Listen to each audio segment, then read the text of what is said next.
All right, good morning, everyone. Welcome to CSIS and a warm welcome to our audience online.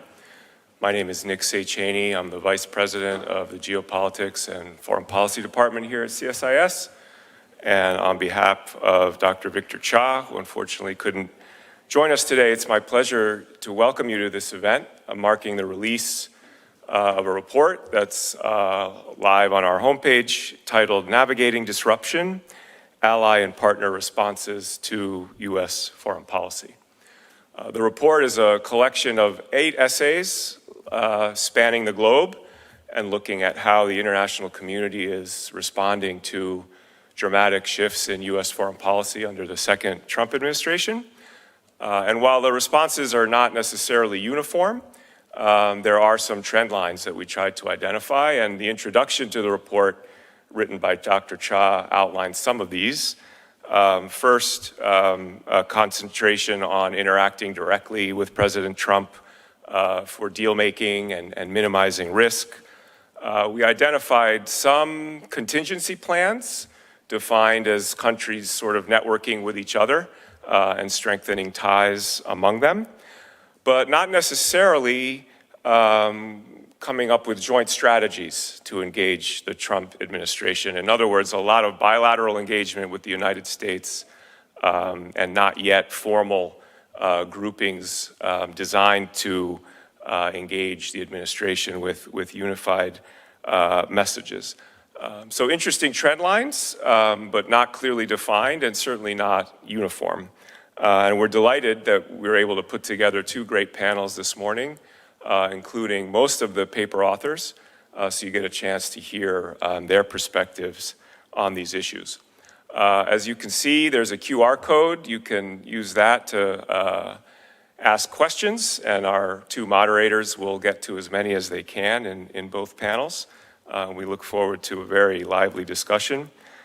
Finally, before we get started, I just wanted to thank several of our colleagues, beginning with Will Todman, the Chief of Staff of the Geopolitics and Foreign Policy Department, and Minji Hyun, Special Assistant to Dr. Cha, who played a central role in organizing this event, our External Relations team, our Publications team, the Ideas Lab, which created a very dynamic digital report, which you can see on our website, and the Streaming and Broadcasting team worked so hard to produce these events.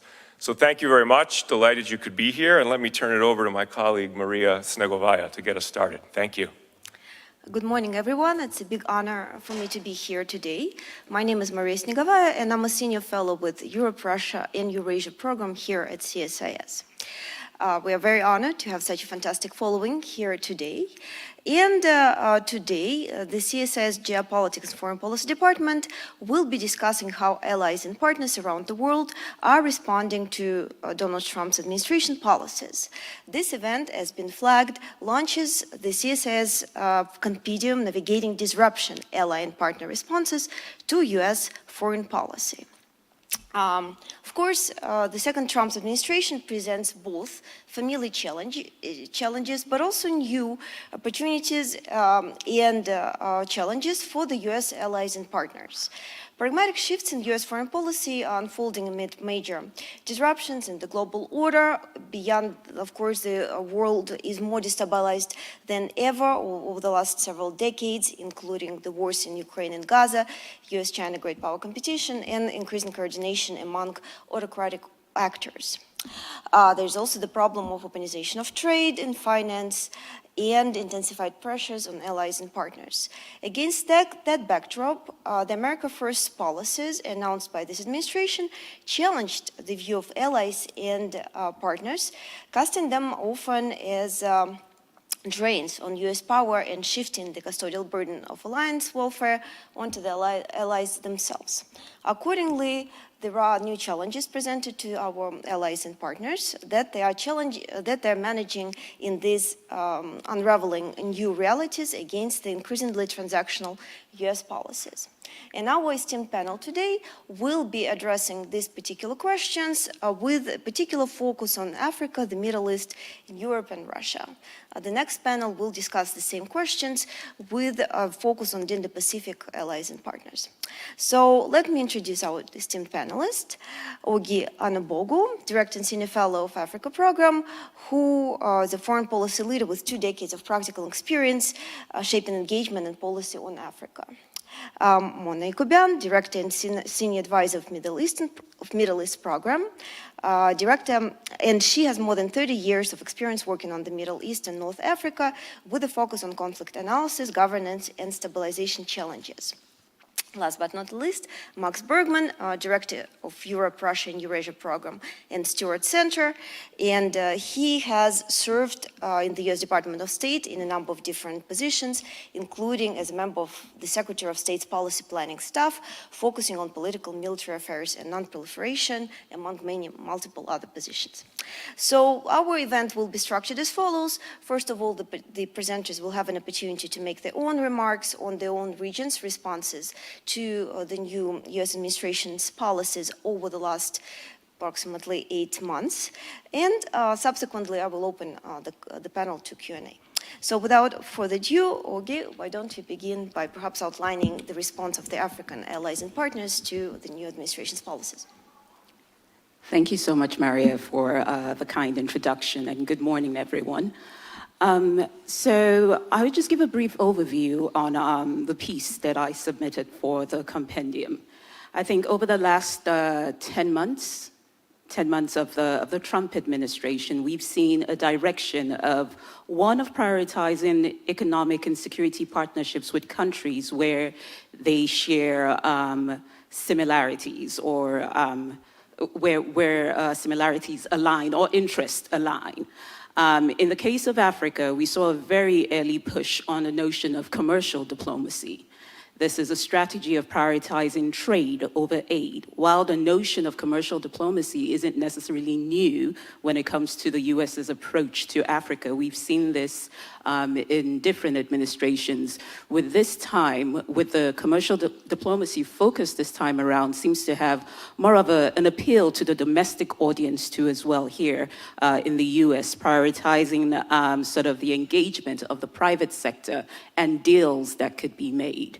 I think even in the case of the African leaders, in many African countries, have actually welcomed the notion of commercial diplomacy, because for many years there's been a call to view Africa and African countries as more partners and not necessarily only as aid recipients. So there's a welcome, an initial welcome of the commercial diplomacy framing for this engagement. However, as we take a closer look over the last couple of months, we see that this foreign policy approach of commercial diplomacy is clashing in conflict with some of our domestic priorities here in the US. And there are 2 specific areas that I highlight in the paper in terms of seeing where these clash occurs. One is on trade protectionism. For one, the Trump administration very early on came out with its, I think this was in April, the Liberation Day announcement of tariffs across the board. And in the case of many African countries, we saw tariffs as high as 50% for Lesotho. Lesotho is one of the countries that a lot of its economy is based on the textile industry. And this industry suffered significantly when those initial announcements were made. The tariffs have since been adjusted since then, and has marked down from 50% that we saw in Lesotho to about 15% now.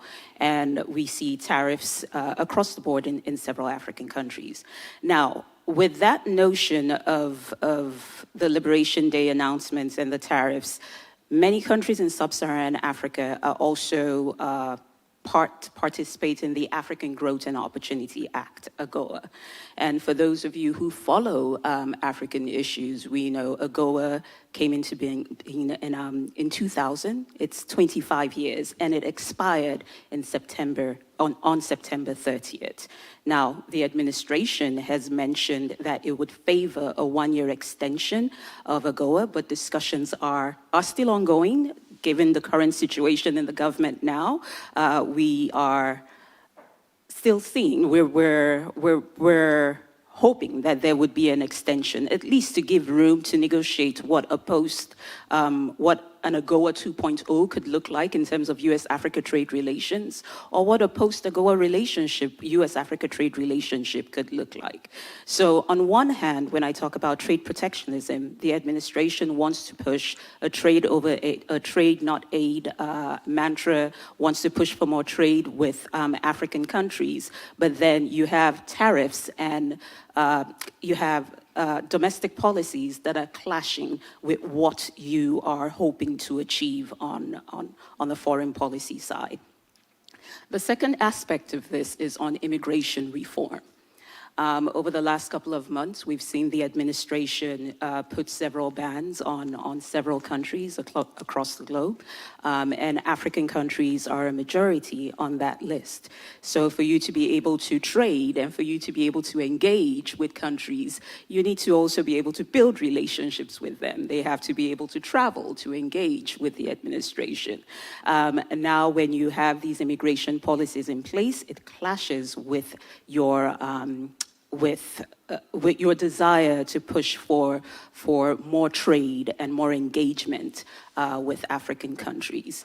So I think this is where, in summary, the argument that I present is the idea of commercial diplomacy at a time like this, where Africa's geopolitical relevance is higher, is so high at this time. The idea of commercial diplomacy seems to be in the right direction, to engage more, to trade more with countries across the continent. However, the domestic policies that we have in place, that the administration has put in place over the past 10 months, is clashing with this notion. So I think this is where an argument in the paper is that all domestic policy, when we think domestically, all foreign policy at the end of the day is also domestic, that we have to understand the linkages between the two. And I end with asking a very key question. With the United States, we say we want to engage with the African continent. And I think it's extremely important that this administration and those who are engaging, we clearly ask ourselves the question, why do we have to engage in Africa? Why do we have to partner with African countries?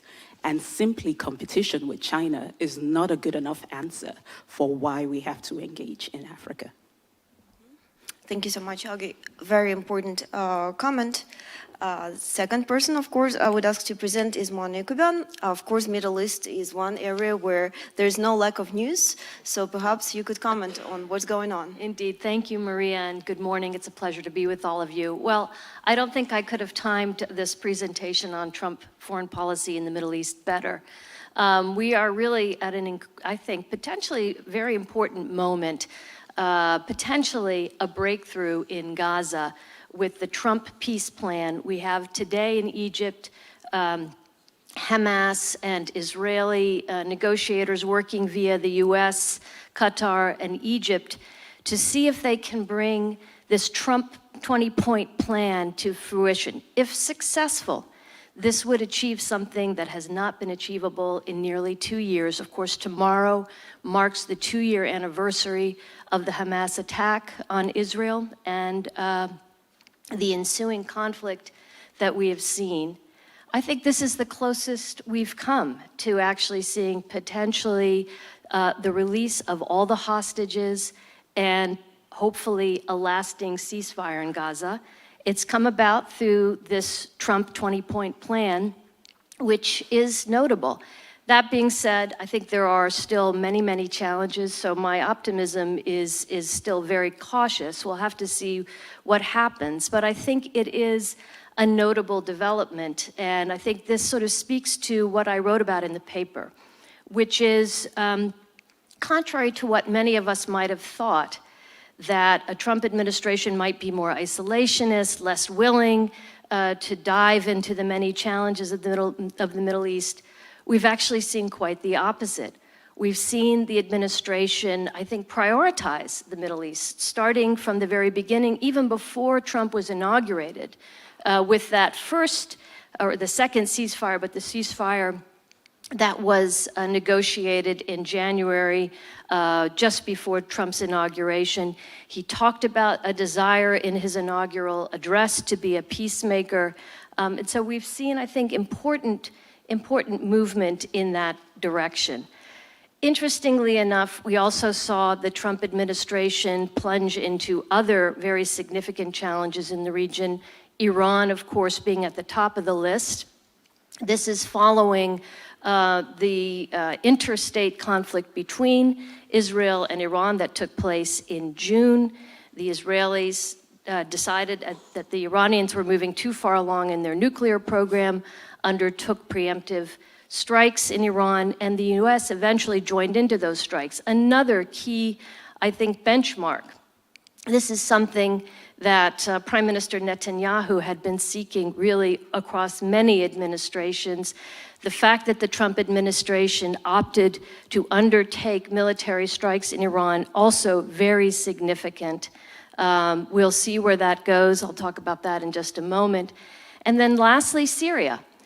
This is a country that also is going through incredible change with the collapse of the Assad regime in December. Here, too, President Trump has engaged on Syria, opting to lift the sanctions on Syria and also to begin normalizing relations with the Shara government. Ahmed al-Shara, at one time an al-Qaeda member, and now the transitional president of Syria.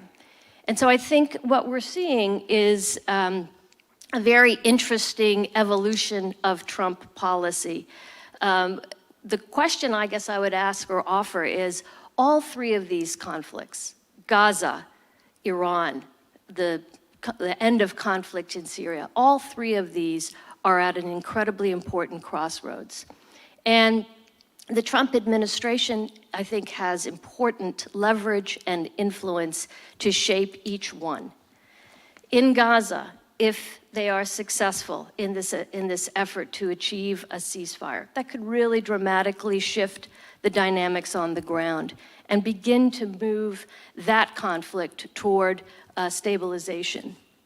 In Iran, here I think we're at another very precarious moment. The efforts to resume negotiations have not succeeded. UN sanctions have been resumed on Iran.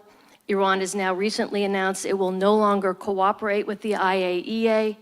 So we're maybe moving toward a resumption of conflict between Israel and Iran.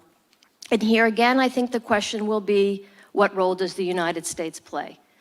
Does President Trump, in the same way that he used leverage here in Gaza, both putting enormous pressure, I think, on Prime Minister Netanyahu, and together with Arab states putting enormous pressure on Hamas to move towards some sort of a ceasefire, does President Trump seize the opportunity, with the enormous pressure being placed on Iran through sanctions, through the credible threat of military force, does he use this to actually bring Iran back to the negotiating table?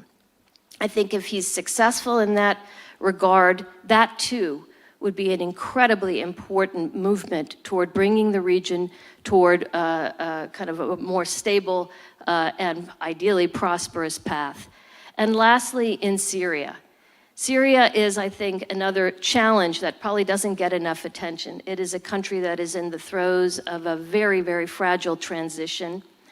Here again, the question is, to what extent does the administration exercise the leverage it has? Yes, it has chosen to lift the sanctions on Syria, but we haven't seen the kind of progress I think that is necessary.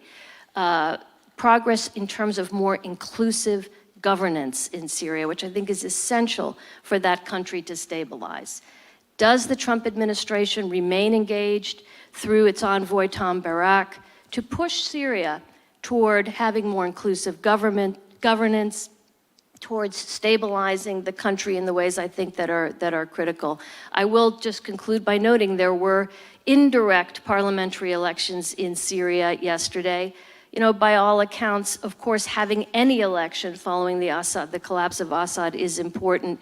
But I think it also remains clear that the election really has not lifted up or shown the kind of participation by Syria's minorities that many deem critical for the country to stabilize. Kurdish areas did not participate. The elections were indefinitely postponed there because of tensions, nor did the Druze in southern Syria participate for the same reason. So I think Syria remains very much in a precarious place.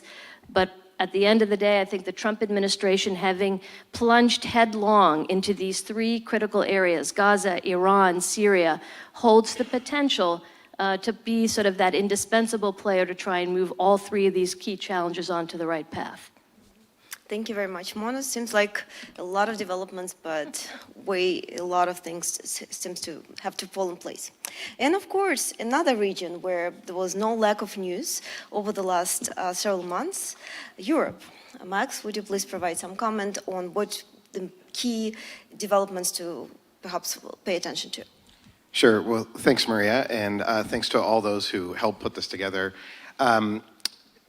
The title of the piece that I submitted was called Uneasy Peace Between the U.S. and Europe. And I think the thing about an uneasy peace is that it could easily stop being peaceful, and things could shift in a rather more confrontational direction. And I think to my surprise, we haven't yet gotten there. There hasn't yet been a major rupture in transatlantic relations.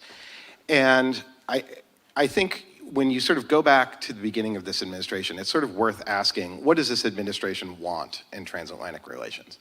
And I think what we see is it kind of wants two contradictory things.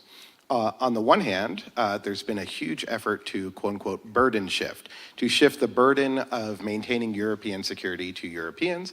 We saw this with Secretary of Defense Hegseth in his first trip to Europe back in February, kind of firmly outlining this. This has been a key a theme coming from the Pentagon. And then the other thing we see from the administration is that it wants to extract economic and policy concessions from the Europeans on trade, particularly when it comes to tech policy and digital regulation. A number of Silicon Valley tech icons or leaders have decried Europe's tech regulations, and really the battle for global tech regulation is happening in Brussels, because if Brussels successfully regulates, if the EU successfully regulates US tech companies, it sets essentially a global standard. And so they want Europe to pull back from those tech regulations.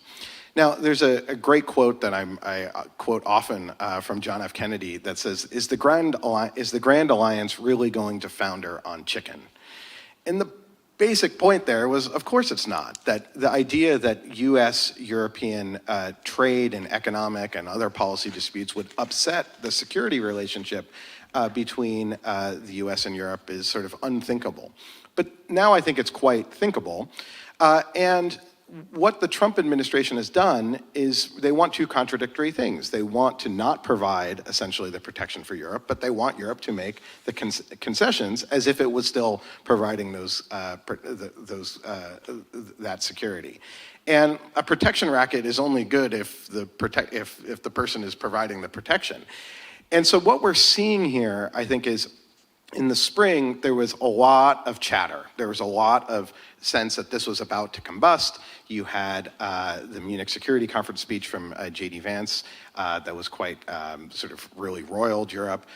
You had the Liberation Day tariffs. You had the election of Friedrich Merz in Germany, who, upon becoming chancellor, basically said the transatlantic alliance is over and Europe needs to go its own way.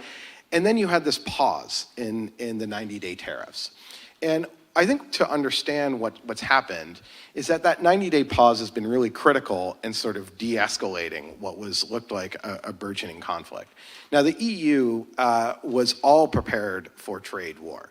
They had spent basically the previous year, even before the election of Donald Trump, thinking about how Europe would retaliate to U.S. tariffs, seeing what Donald Trump was calling for. And indeed, during the first Trump term, when the U.S. put tariffs on steel and aluminum, the EU retaliated by doing tariffs against bourbon, blue jeans, and Harley-Davidson motorcycles.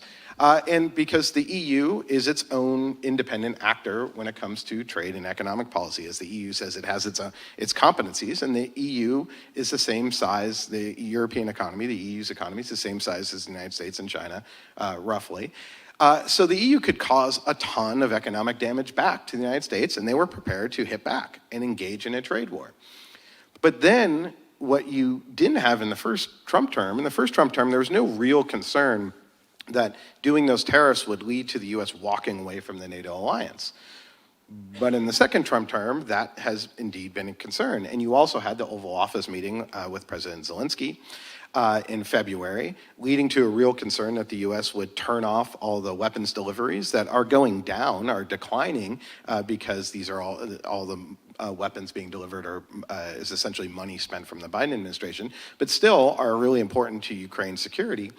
And you have Europe also deeply concerned about its own security because Russia has basically turned itself into a massive war economy. So for Europe, what happened in that intervening period is the EU was told by member states to basically stand back.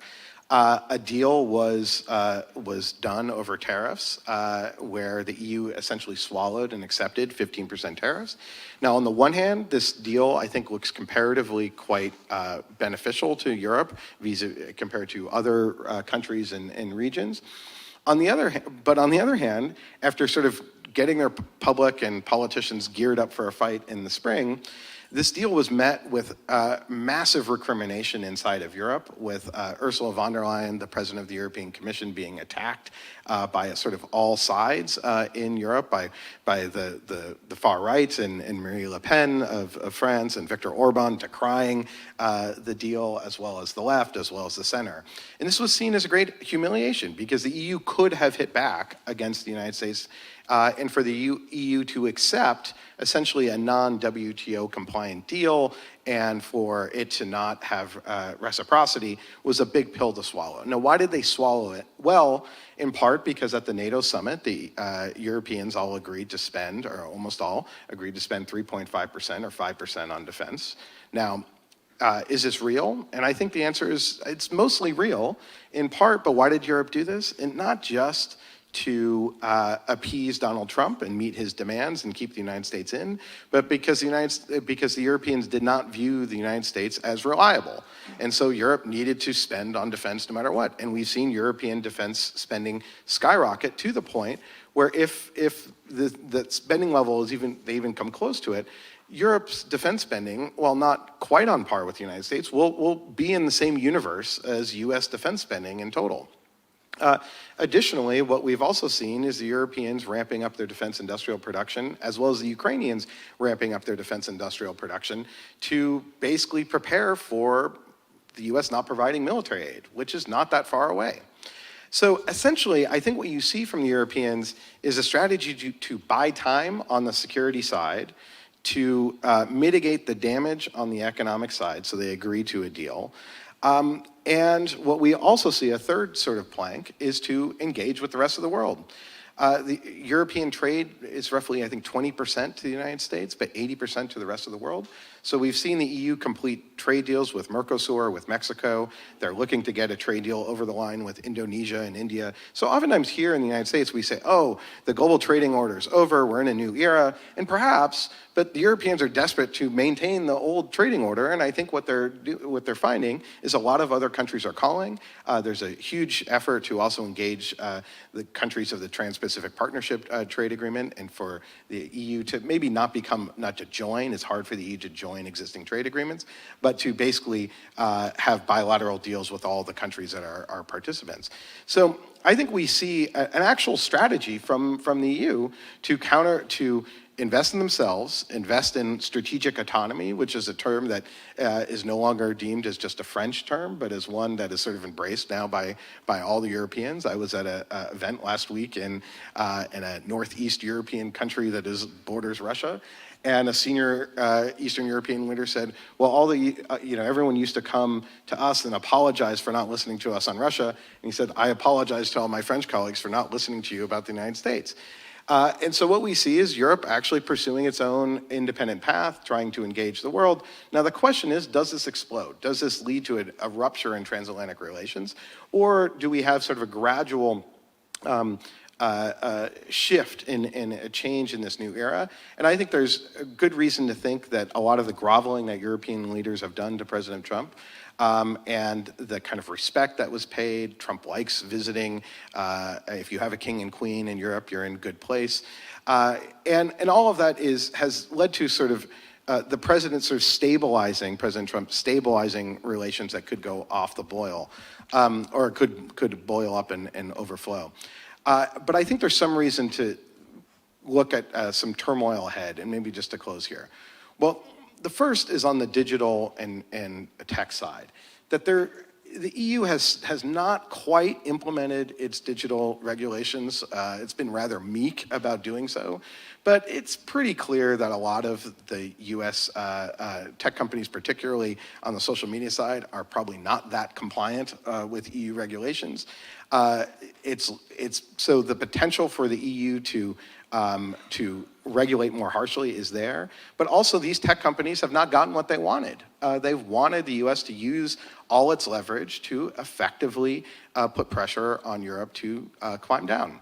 The second thing is we're about to have a forced posture review and a new defense strategy. And what does that mean? Does that entail significant troop withdrawals from Europe such that the Europeans are not willing to play ball anymore? And the third is the humiliation that was felt by Europeans at bending the knee has really roiled European politics. I very much doubt Ursula von der Leyen wants to carry the bag again and wants to do that again. So I think the spine is stiffened amongst European leaders to hit back the next time there is sort of a back and forth.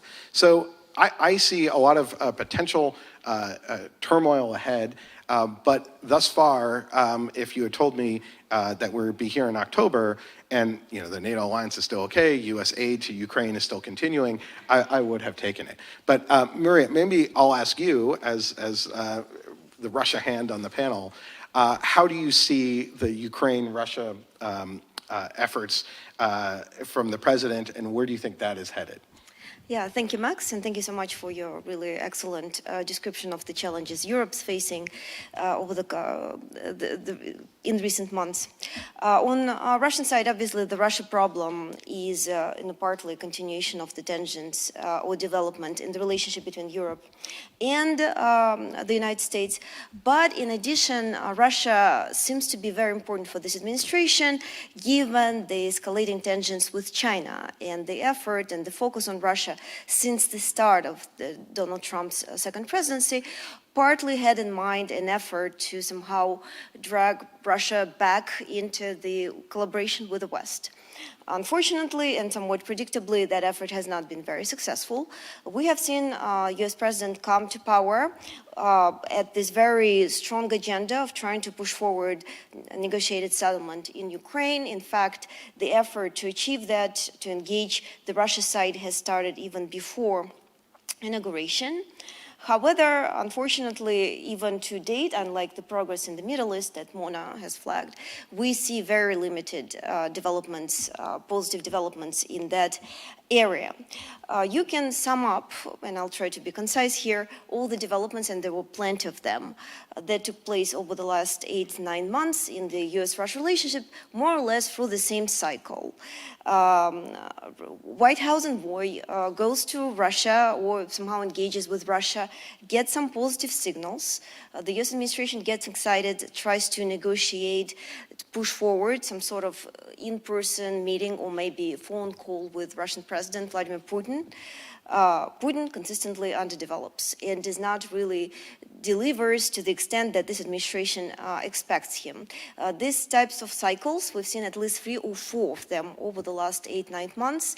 And against that background and consistent failure to push forward any concessions on the Russian side, the US administration started to toughen its language on Russia. So this is the major development that perhaps started around mid-summer this year, that the Trump administration started to shift away from originally very favorable language vis-a-vis Russia and Russian President Vladimir Putin. In contrast, while we originally have seen some tensions between Trump administration and Ukrainian President Volodymyr Zelensky, currently over these months, with assistance from Europe and European allies, we have seen, in fact, Trump administration becoming seemingly more open to Ukraine's position on this conflict, especially given that Ukraine was willing to make quite a lot of concessions. So the escalation in the US rhetoric towards Russia includes, in particular, for example, Trump ordering US nuclear submarines to be deployed to quote-unquote appropriate regions in response to Medvedev's, former Russian President Medvedev, really uncontrolled tweets. In addition, more recently, Vice President J.D. Vance and Kit Kellogg have indicated the possibility of authorizing long-range strikes inside of Russia, even if whether or not those are going to be delivered to Ukraine remains questionable given the stockpile constraints that the US consistently faces in that regard. Nonetheless, there is seemingly an effort to also push some of the countries that are reliant on Russian energy, like India or even Turkey, to diversify away from Russian energy supplies. And altogether, it seems that gradually the US administration is moving towards the position on this conflict that was similar to what we've seen in the previous administration, even if under reduced military aid supplies, as Max flagged, and Europe now paying for lethal aid to Ukraine rather than Ukraine being provided it for free. So overall, the dynamic seems to be going back gradually to where we left it under Biden administration. I would say that, in my opinion, that's not unlike what we've seen under the first administration of President Trump, where again there was an effort to renegotiate with Russia, but given Russian reluctance to accept perhaps or make some sort of concessions or perhaps become more flexible, more or less the same dynamic unraveled back then as well. Of course, this may change, and we are yet to see a radical toughening of sanctions on Russia, which is really would be a very welcome development. But nonetheless, this is far away from some catastrophic predictions that were some analysts made at the start of this administration's term. So I will also add by saying that together with Max, we just published a brief in which we outlined a possible dynamic of this conflict going forward. Basically, the key takeaway that unfortunately, Russia still has enough of economic, demographic, military-industrial resilience to sustain this horrible war, to inflict significant damage on Ukraine. And accordingly, peace settlement in the near future, in the way that some would at least acceptable for Ukraine, remains quite unlikely. In fact, we discuss a number of scenarios there, which, like some of the really negative for Ukraine, that includes Russian breakthrough, to perhaps a little bit more positive, including perhaps some sort of short-term or feasible ceasefire, or perhaps a more likely one, a prolonged, low-intensity conflict. And those are increasingly very realistic. Russia can continue inflicting damage in Ukraine even if it does not advance much further, given that it's building up its drones, and it's more and more of them are being sent to Ukraine pretty much on a weekly basis. It's rebuilding its military industry, and unfortunately for now, it still has resources to go. This is the sad reality. We just have to be open to it, and hopefully this administration will be able to implement the policies that will eventually shrink the resources available for Russia. So I'll stop here. And maybe if I could just make a quick point on that, because I think that's also important for Europe, that wars, I think in the US, we have for the last 2 decades or 3 decades plus have seen Europe as sort of feckless and meek and weak. But with the U.S. pulling back, particularly in its support for Ukraine, as that goes away, I mean, wars change societies, politics, and geopolitics, and the Europeans recognize that they have to maintain Ukraine, and they're going to have to maintain Ukraine in the fight. And I think the fact that there's no end in sight to this conflict actually is going to have huge impacts on Europe as well, and change how Europe operates and how it approaches defense and how it approaches the world. And I think that's something that we're just sort of not thinking about, and especially with the potential decoupling in transatlantic relations. Very important addition. Thank you, Max. Now, in this controlled environment, I'm the one responsible for the questions. So just a reminder to our audience, please send them to me so I can read them out loud. So predictably, Mona, you win on the number of questions that have been assembled. But I will start by maybe asking our panelists a broader question as to what extent would you say the U.S. national interest vis-a-vis your region has been altered, has changed over the last 8-9 months under the new administration, or would you say it generally remains the same, even if perhaps the approach is a little bit more transactional? Okay.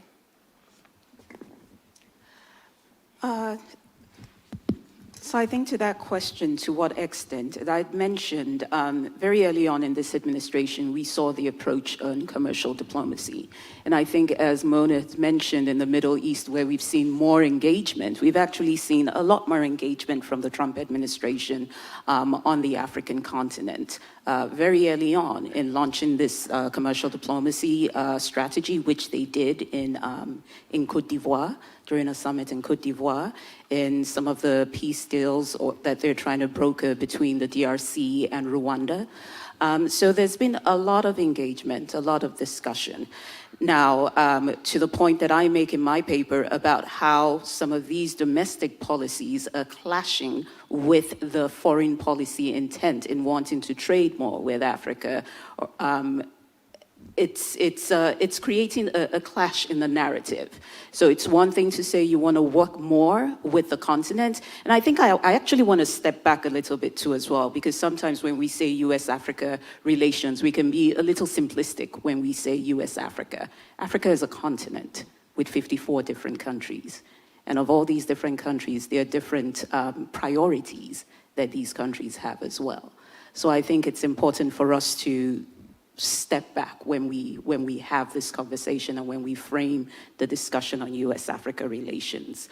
I think the narrative, or sort of the America First mantra that we've seen coming out from the US, has also sort of pushed to the forefront the importance of Africa's geopolitical position, because of its demographics and just the presence of a lot of minerals and also other resources that are needed, not only in the US, but elsewhere. Just to take one key stat, by 2035, we will have more young people on the continent going into the workforce than we have anywhere else in the world. So while the population in the rest of the world will be declining, we will have more young Africans going into the workforce. You know, the African continent, we now have the African Continental Free Trade Area. This is a trade area that brings together the continent's 1.4 billion people together in the world's largest trade market. So at the end of the day, it's not only about where the US stands with all the other regions represented on this panel, and in the second panel, almost everyone is engaged on the continent. We've seen the Gulf states increase their engagement across the continent. We've seen Europe as well increase its engagement, Australia, India, Turkey. So many are involved in different sectors across the continent. So the mantra, the discussions that are happening, at least in these last 10 months, have also raised to the forefront the importance of Africa's geopolitical relevance. And in that same sense, it has also given African leaders sort of the coming to the table to say, you know, we have a lot to offer in this conversation too as well. So I think that is where just the framing of the domestic policies or the domestic discussions that are happening here, how that has also impacted discussions across different countries on the continent, and where they see what they have to offer and what they bring to the table in terms of negotiation, and the fact that it's not only the US that they have to work with. There are other actors too at play. So the US needs to be clear about what it brings to the table in its discussions with African countries. Thank you. Mona. I think what I'd like to highlight is the fact that U.S. engagement is happening in the region at what I'm calling a hinge moment for the region. This is a time in the Middle East where the order that had prevailed really for decades is vanishing and a new order is emerging. And the extent to which the U.S. understands those dynamics and shifts its tactics and its engagement in a way to best exploit the dynamics and help the region get onto a trajectory of stability and prosperity. I think that's really what is key here. And I will say, I mean, the Trump administration, as I said, jumped into the Middle East. His first foreign trip was to the Gulf, highly transactional, some, $2 trillion supposedly in deals. There are lots of questions about conflict of interest and other issues.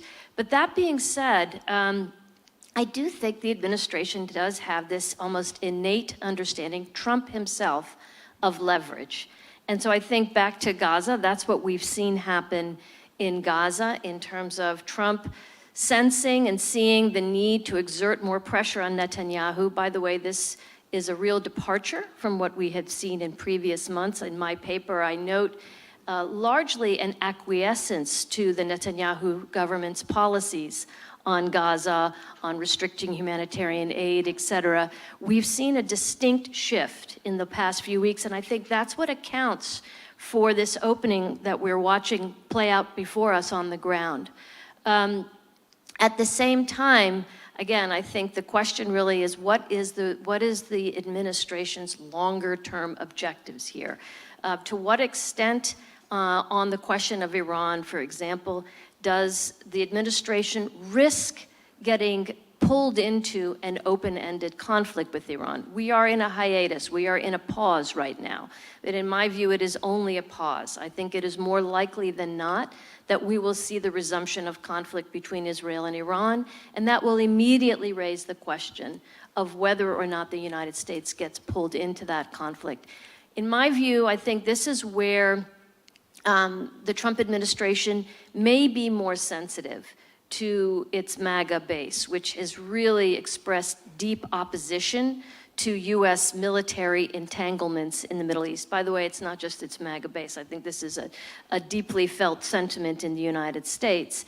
And so I think the question now before us, let's see what happens with Gaza. Again, I'm optimistic, but very cautiously so. Not at all. There are many questions that they still need to untangle in the coming days. But if we get to some moment of ceasefire in Gaza, we will immediately, I would predict, be faced with a question about what to do with Iran. And I think there again, we're going to see a real test for the administration and how it conducts its foreign policy. Thank you, Mona. And Max? Yeah, I think we're in a new era for transatlantic relations, and I think that it was time. Transatlantic relations had grown really stale, and there was a need, I think, to begin this process, shifting responsibility for European security to Europeans. The main obstacle to this, now the United States would constantly go on about weak and low European defense spending, in the Obama administration and Trump administration, Bush administrations. But the real obstacle to me was the United States, that we did not want to lose the influence that we have in Europe. We have immense influence in Europe, more influence in Europe than any other region in the world. We are, NATO revolves around us. We are essentially the quarterback and the offensive line. Nothing can really happen at NATO without us. So And every time the EU sort of raised its hand and said, hey, we want to begin to become a defense actor, when the European Union agreed with the Maastricht Treaty in 1993 and formed a union, it had a whole defense and foreign policy pillar that we basically have slapped down again and again, no duplication with NATO.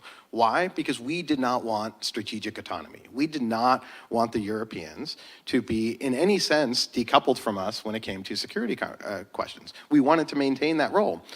But I do think there's a military question. Can we both maintain that role in Europe when there's a war raging, when Russia is throwing everything it has into building up its military, and also the challenge posed by China? And so I think burden shifting makes sense. The challenge for us is then accepting that we just can't, tell the Europeans what to do anymore. And that we're not quite there.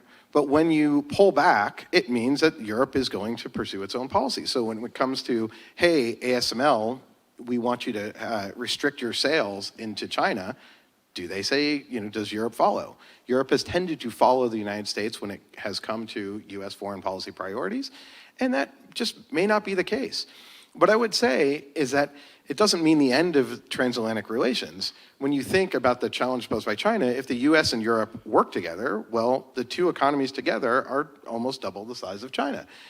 This was the logic behind the Trade and Technology Council created during the Biden administration.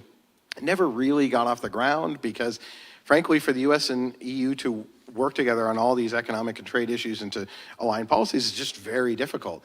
Yet I think that is sort of the strategic goal that I think the U.S. should have, is to align much more with Europe when it comes to on the economic side. And maybe one last point, no one's mentioned energy and climate yet, but the energy and climate side, the European politics is sort of shifting against talking about climate change and green politics.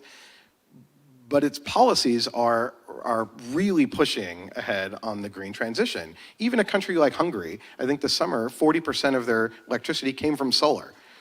Because they also recognize that actually being dependent on Russian energy is a problem.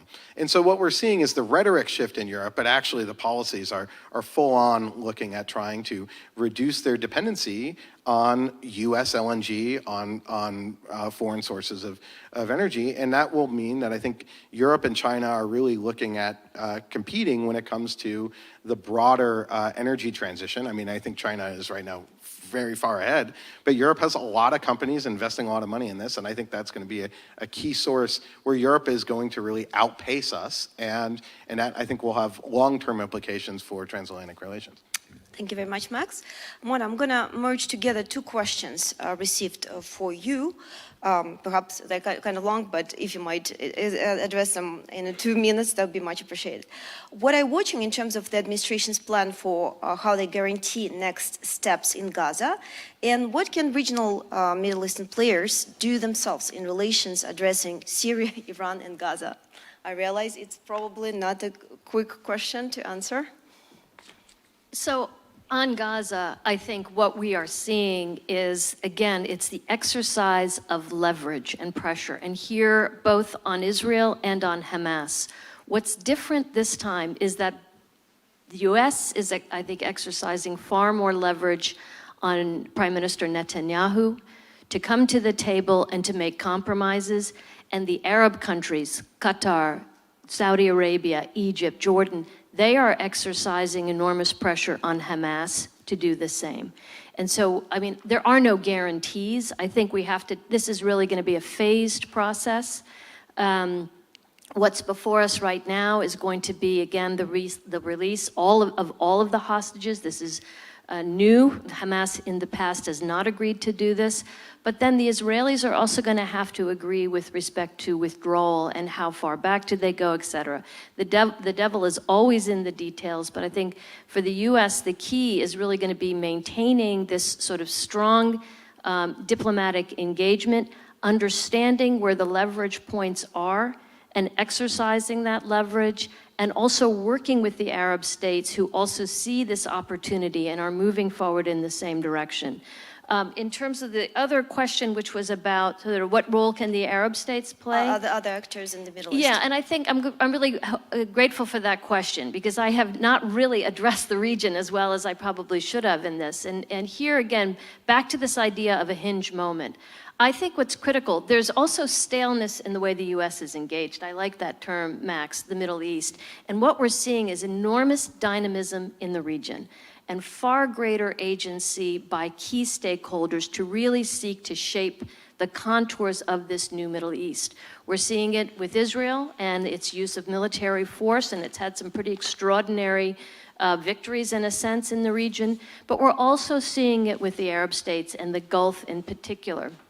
And here I think what's important is, again, their engagement, their use of their diplomacy, their mediation skills. We've seen this, of course, with Qatar front and center.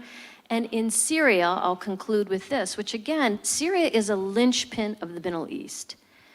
How Syria goes, so goes the region. If this transition in Syria fails, I think there will be enormous instability well beyond Syria.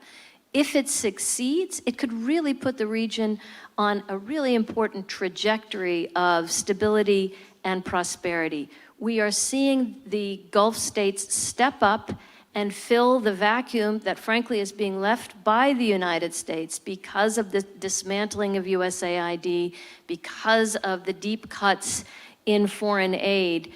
We are, this Syria would have been, I think, a place that USAID and others would have been deeply focused. We are now seeing the Gulf step in, put resources on the table, which is critical, and frankly, work together, the Gulf states, rather than at cross purposes, to work strategically and see whether or not they can make a difference in terms of Syria's stabilization. Thank you very much, Mona. And unfortunately, we have only 3 minutes left of this panel. I would welcome our participants to perhaps provide some concluding remarks. One possible question to address: what are the tactical strategic approaches local leaders have developed in response to the US America First policies that you'd find particularly efficient? Olgi, on to you. Thank you very much, Maria, and thank you all so much as well for being here. I think as I wrap up to sort of answer that question, but to take it from a perspective of sort of the changes that we see, or that we've seen over the last 10 months, and even going all the way back before this administration. I think there is a realization that we need to do more in terms of our understanding on how us as the US, how we engage with the African continent, and how we improve our knowledge of what the real needs are, or the gaps are, and how we see ourselves in the process. What do we bring to the table as the US that is different from what China or a Turkey or India or others bring to the table? And I think over time, over the years of our engagement, US engagement with Africa, this is one of the questions that has been really difficult for us to answer. I would put that forward as an argument. It's one of the questions that we haven't answered clearly. And perhaps this is an opportunity, while there is this discussion on commercial diplomacy, while there's a discussion on prioritizing trade over aid, and looking at how some of our domestic policies here are impacting the foreign policy objectives, that we take a step back and really ask ourselves the question: what do we want from a US engagement with the African continent? Because on the African side, African leaders, African civil society, African academics are really asking those questions now, especially looking at the episodes that have played out over the last 10 months, are really beginning to ask, what's in it for us?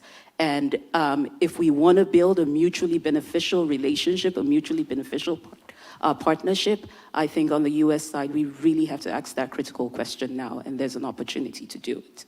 Thank you so much. Mona, 1 minute.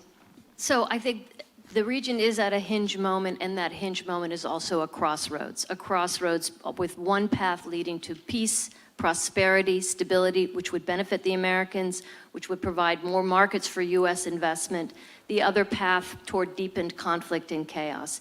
The Trump administration has positioned itself well to make a critical difference through its engagements on Gaza, on Iran, the two defining conflicts of the region, and on Syria, this linchpin in the region. If the Trump administration uses its leverage, deepens its understanding, finds new ways of engaging, I think it could really make all the difference for the region. Thank you very much. Excellent timing. Max. So in July, there was on Saturday in July, Trump did a Truth Social post, which sort of put the EU in the crosshairs on trade. And it was sort of, the EU was sort of the next one in the barrel, and that there was, a confrontation coming. And I think what was interesting is the following day in Brussels, you had Ursula von der Leyen hosting a press conference on Sunday with the leader of Indonesia announcing that they were going to have a trade agreement by the end of the year. So I think what you're seeing from Europe, I just use that as both trying to sort of flatter Trump to engage this administration productively, but then also looking for alternatives. The investment in defense, looking for other trade partners. And what I would say to the administration is I wouldn't overestimate our leverage. Europe also has its own domestic politics, and the tolerance to sort of bend the knee on other things, I don't necessarily think will be there. So I think we're in, as I said at the beginning, a good uneasy peace. We should try to stay there, and in fact, maybe make it less uneasy. But if we are constantly trying to push and extract more, well, we've already reduced significant amount of our leverage because I think from the European perspective, we're getting out of Ukraine. We're not that interested in providing for European security. And so that transition is occurring.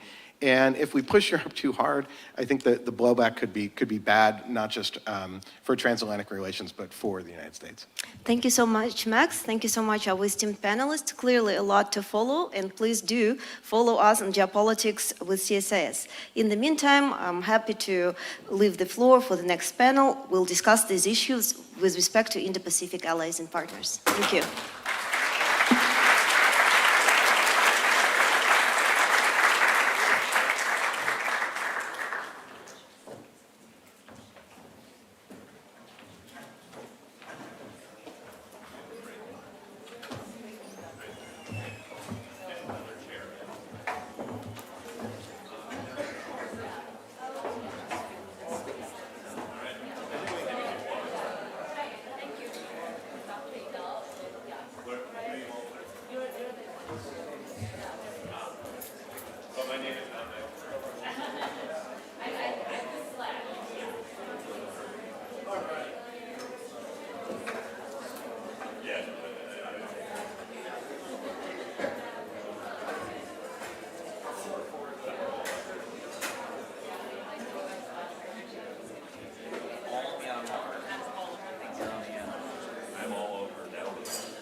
Only everyone's smallest country.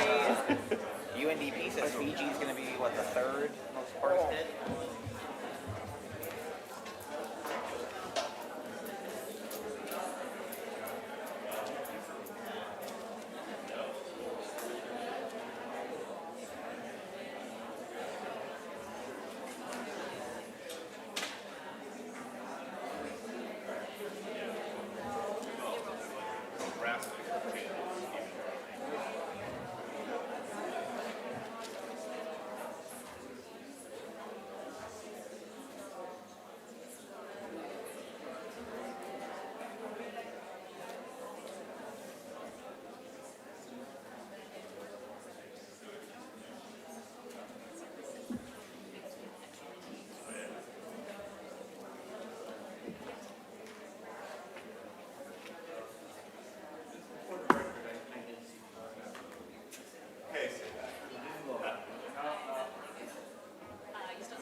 Hi, everyone. We'll get started with our second panel of the morning. If folks outside grabbing your coffee could try and filter back in, we'll try and stick to the schedule to the degree that we can manage. My name is Henrietta Levin. I'm a senior fellow here at CSIS with the Freeman Chair in China Studies. Very honored to be moderating this panel, taking the conversation forward with a focus on the Indo-Pacific, continuing to assess how U.S. allies and partners are responding to the Trump administration's foreign policy and the significant evolutions in regional and international order we've seen over the course of this year. I'm very lucky to have an exceptional panel to moderate this morning. So to briefly introduce our experts, we have Sid Seiler, Senior Advisor, non-resident with the CSIS Korea Chair, Charlie Adele, Senior Advisor and Australia Chair here at CSIS. Up on the screen, we have Christy Gavella, who is Senior Advisor and Japan Chair at CSIS. And then last but definitely not least, Greg Poling, Senior Fellow and Director of the Southeast Asia Program, as well as the Asia Maritime Transparency Initiative at CSIS. So as with the first panel, as the conversation proceeds, please feel free to submit any questions for the panelists at the event page on csis.org or by scanning that barcode up next to Christy on the screen. And I'll receive your questions. Please include your name and affiliation as well as your question. We'll try to get to as many of those as we can. But to start the conversation, I'm going to ask each of our panelists to offer just about 5 minutes of opening remarks and how the part of the world on which they specialize is trying to deal with this moment. And then I'll chime in with just a few words about how China is viewing this picture as well. So let's start with Sid.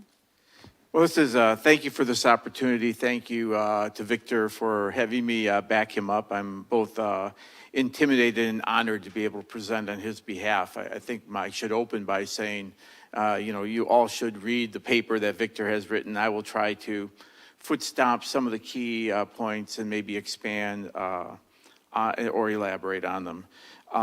The impact of the Donald Trump's foreign policy on the Korean Peninsula has been, on the one hand, significant. It came amid a continued growth in the North Korean nuclear program, continued destabilizing acts by Pyongyang, and it also came amid political turmoil in the Republic of Korea, where previous president for declaring martial law was impeached, and current President Lee Jae-myung came to power. It backfooted South Korea a bit in responding in a timely manner to the early developments under the Trump administration. But President Lee has come out really running full speed, and we'll talk about that in a little bit.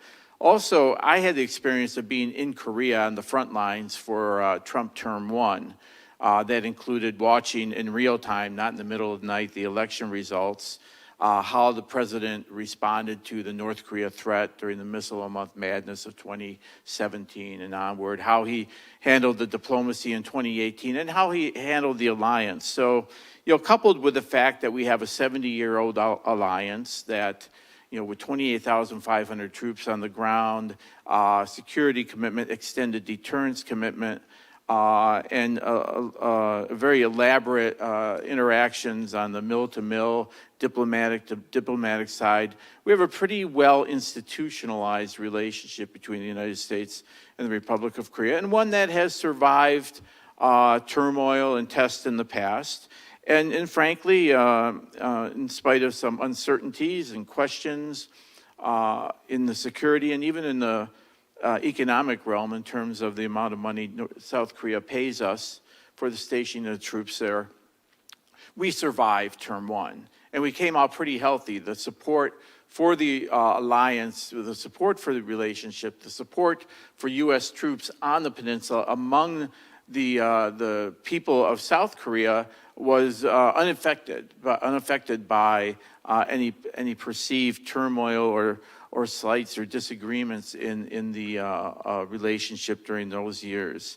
But now here we are in term 2, where there's elements in the Korean Peninsula in terms of the relationship of continuity and change. And I think the continuity largely kind of characterizes where we are in the security realm, and change is what is happening in the trade dimension. And there's elements of what's going on in the trade realm in terms of the shock of the Liberation Day tariff increases, the demands of the Republic of Korea, given the current trade deficit, et cetera.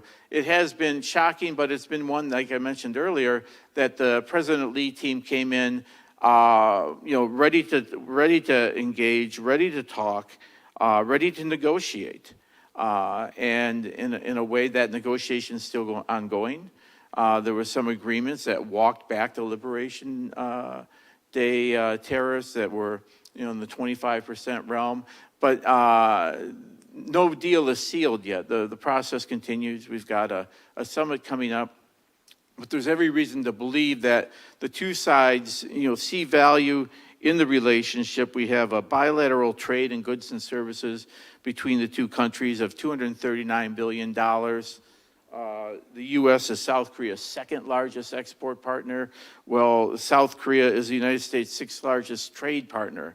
So there's mutual interest involved, and the negotiating strategy is unorthodox.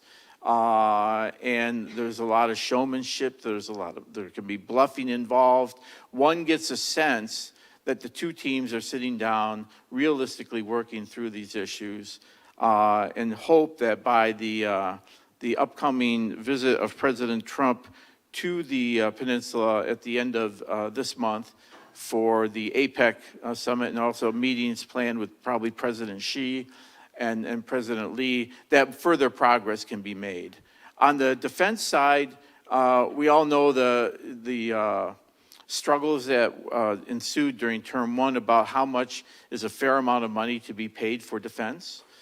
President Trump was asking anywhere between $5 to $10 billion, while our negotiators were working still in the 6-digit realm. We ended up with an agreement that was, palatable to both sides, at least for the time being, in the upper 900s, reflected an increased understanding on the Republic of Korea side of the value of U.S. forces there and the need to pay more, but also showing a degree of flexibility on the president's side in accepting the lower number. Now things are on the table that, we're talking about everything from the shifting of wartime operational control to the Republic of Korea, kind of a sovereignty-driven demand on the ROK part, but also a sense that the future of the alliance needs to take into account the Republic of Korea's responsibility for the ground war, while the U.S. brings in key assets like air and navy, and that we would modernize the alliance both to reflect these relative value addeds that both sides bring, but also the evolution of warfare itself. What we're seeing in Ukraine, what we saw in the Middle East in terms of advanced drones, the importance of intelligence, surveillance, and reconnaissance, the limits of missiles and the importance of next generation and aircraft and other advanced conventional capabilities. There's a real need to modernize the alliance, but not in a way necessarily that involves what some had been initially worried about, which would be proposals for large-scale reduction in forces on the peninsula or reorientation of U.S. forces Korea towards China conflicts. What's emerged is that, particularly as we saw in the recent summit between our two countries, willingness to talk, pragmatism on President Lee's part, and flexibility on President Trump's part, so that there's every reason to believe that some of our early concerns of apocalyptic transformation or irreversible damage to the alliance were probably overstated. But that said, there's still a lot of homework ahead. In his paper, Victor puts a really great section toward the end of areas where there needs to be greater cooperation, coming up with a joint document that would lock into writing some of the shared strategic goals in which way we want the relationship to move forward. word of caution about seeking alternative scenarios in which the ROK would hedge against waning commitment of the U.S. to Asia by getting closer to China, or out of uncertainty and lack of confidence in the U.S. extended deterrent that South Korea would explore going down the nuclear path. I think Victor makes a good case that for this future of the alliance, these are areas where there needs to be maybe some restraint sold. And then finally, we all know about the ICE raid on the Hyundai LG battery plant in Georgia. An example of what happens when there's not close cooperation. I think internally in the interagency between agencies and calibrating the effects of law enforcement actions on diplomacy, et cetera, and also in the discussions that we have with South Korea. The good news is we set up a mechanism now to explore visa and consular issues to enable essentially the president's desire that there be more foreign direct investment, there be some technology transfer, there be experts from overseas coming in and training U.S. workers, making sure we have the mechanisms in place on the consular side to make that happen. So I'll yield. I think that's about 5 minutes. There's much more in the paper. Please go home and read the paper. Thank you so much. Next, let's go out to Christy for your analysis on how Japan is responding to the Trump administration's foreign policy.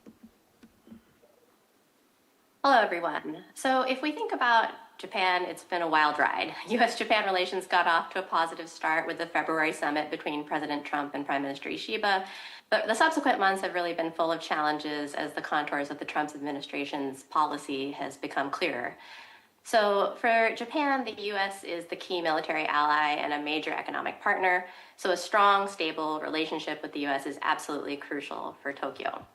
So if we think about the U.S. policies that have impacted Japan the most in the past 9 or 10 months, on the economic front, of course, we all know that headlines have been dominated by negotiations over tariffs, and this has absorbed a tremendous amount of attention from Tokyo. The U.S.-Japan trade agreement was announced in July, with Japan promising increased market access and about $550 billion in U.S. investment in exchange for lower reciprocal and auto tariffs. And last month, the two sides worked out an implementation framework that really lays out the path moving forward and gives the U.S. a great deal of influence over the process of selecting Japanese investments. So I know many are wondering how this is going to play out.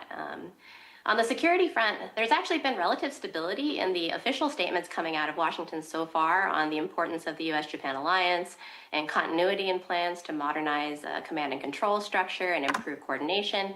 However, Tokyo has closely watched developments between the U.S. and its other allies, as was mentioned in the previous panel, and is well aware that the U.S. is going to expect more defense burden sharing from it in terms of spending, purchases of defense equipment, and other contributions. So if we think about what Japan's approach has been so far to these changes, broadly, Japan is pursuing a dual strategy. First, it's tried to sustain close ties with the U.S. Second, it strategically strengthens specific partnerships with other countries to stabilize its external environment and to potentially fill gaps left by changes in U.S. diplomatic policy. And these are things that Japan also did during the first Trump administration, so it did learn some important lessons from that. But briefly, on the U.S. side, for example, we've seen Tokyo put very high priority on securing a very quick leader-level meeting quickly with President Trump. We saw an intense focus on the tariff negotiations, with lead negotiator Akazawa traveling to Tokyo on an almost weekly basis. That being said, amid that effort, there's also a lot of frustration with U.S. policies. And so we've seen this manifest in the canceling of the 2+2 dialogue of Japanese and American foreign and defense ministers, some unusually critical statements from Japanese politicians, debates being invigorated about whether Japan should become more independent, and worsening public opinion towards the U.S. and Japan. So there are some signs of strain amid this attempt to maintain continuity. On the international partnerships side, Japan's free and open Indo-Pacific vision has remained the organizing framework for foreign policy. So under Ishiba, we saw Japan reach out to regional neighbors such as South Korea, the Philippines, Australia, India, and countries in Southeast Asia. Japan's also continued cultivating economic and security ties with European countries, as it has been for several years.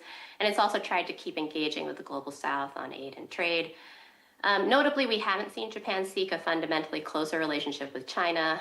Ties have warmed somewhat since Ishiba took office last October, but the changes have mostly been to stabilize relations, and serious concerns certainly remain in Tokyo about Beijing's intentions and actions. So if we step back for a moment, it's clear that since January, Japan, like many other countries, has mostly been in reaction mode, trying to cope with the fluctuations in U.S. policy and other emerging challenges without really being able to formulate longer-term shifts in strategy or build international policy coalitions. But it's early days yet. So the question in many observers' minds is whether Japan will be able to play a leadership role as it did when it helped to, for example, spearhead the creation of the Comprehensive and Progressive Trans-Pacific Partnership after the U.S. withdrew from the original TPP agreement during the first Trump administration. But if we think about Japan's actions at that time, they were really enabled by a stable domestic leadership under former Prime Minister Shinzo Abe and a relatively permissive political environment. And if we look at the situation today in Japan, it is quite different. After 2 electoral defeats in the last year, the longtime ruling coalition of the Liberal Democratic Party and Komeito is in its weakest position in over a decade, and Japanese voters are demanding solutions to inflation, high prices, other economic issues that have really led to the beginnings of the rise of populist sentiment in Japan. So in early September, Ishiba announced that he would resign, and as of this weekend, Sanae Takaichi was just elected as Ishiba's successor to lead the Liberal Democratic Party, which means that she is poised to become Japan's first female prime minister later this month. Takaichi is well known as a staunch conservative and a protege of former Prime Minister Abe, and she's likely to continue with the same broad direction in Japanese foreign policy. So that means stabilizing relations with the U.S. in the face of impending discussions on increased defense burden sharing and ongoing discussions about trade and investment. We're also likely to see her continue with the free and open Indo-Pacific vision and to take a tough stance on China, though some observers are concerned that her views on history could also have the potential to cause tensions with South Korea. But Takaichi is in a difficult situation domestically and abroad. She has to revitalize a weakened Liberal Democratic Party. She has to address voters' demands and contend with a volatile international environment. So the first test on foreign policy will likely come later this month when Trump is expected to visit Japan on the way to the APEC summit in South Korea. And so Japan's next prime minister will have to find a way to balance domestic politics and foreign policy and the short-term interests versus long-term interests, while also dealing with this shifting foreign policy environment. So I'll leave it there. Thank you, Christy. Let's go next to Charlie for your analysis on how Australia, New Zealand, and the Pacific Islands are responding to this moment in foreign policy. Great, thanks very much, Henrietta. Our report took a look at a really big region. We took a look at Australia, New Zealand, and more than 14 countries across the Pacific. So we're talking about a majority in some ways, or certainly a very large portion of the globe. Now, even before Trump came to power the second time around, I think the questions were outsized about trying to define what exactly America First policy would mean, what it would mean from a defense perspective, what the economic components of that would look like, what the coalition building aspects, particularly against increased cohesion between authoritarian actors, would be like, and what it would mean to rules and norms in the international system. Really, in many ways, this boiled down to the question of, did America first mean America first or America alone? And for allies and partners, that has really acute implications. So the way that our team went about this is we have lots of thoughts on this, but we wanted to actually reflect what was being said, what was being talked about in the region. So we went to a really broad swath of folks, sitting government officials, former officials, journalists, academic, think tank experts, and industry leaders to ask them what they thought about the response from this. And we tried to cobble this all together. So I'm going to summarize this in 90 seconds or so for you. Look, in terms of the reaction in the region to the first 9 or 10 months of the second Trump administration, I think first and foremost from Australia, we see an attempt to balance alliance commitments with somewhat acute resource constraints domestically, coupled with a really negative trend in public perceptions of the United States that you still have to bounce off against the fact that the importance of the alliance remains supremely important in Australia. In New Zealand, this perception, I think, of the United States as an unreliable actor has imposed some real constraints on the government about how they can collaborate and whether or not it's in their interest, particularly in issues like energy and trade. And for the Pacific Island region, a very big region, ever pragmatic, I think there are questions that with some of the changes in U.S. policy, particularly around development and aid, there's going to be a pragmatic look for other partners, including China, to fill some of those gaps and backstop where they hadn't been before. Okay, but we're in Washington. We're not actually out in the region. So the question is, what does this matter? How does this affect U.S. interests? And I think we can say that it's affecting U.S. interests in a number of pretty profound ways, although we're not exactly sure yet how this will play out. So first and foremost, I think the U.S. position and its influence, indeed even its moral authority, particularly across the Pacific Island region, which had been re-engaged, is ebbing at this point. This is a region that is key to the United States. If you just think about the geography, you have the entire Pacific before you get to the Indo-Pacific region and the Asian mainland itself.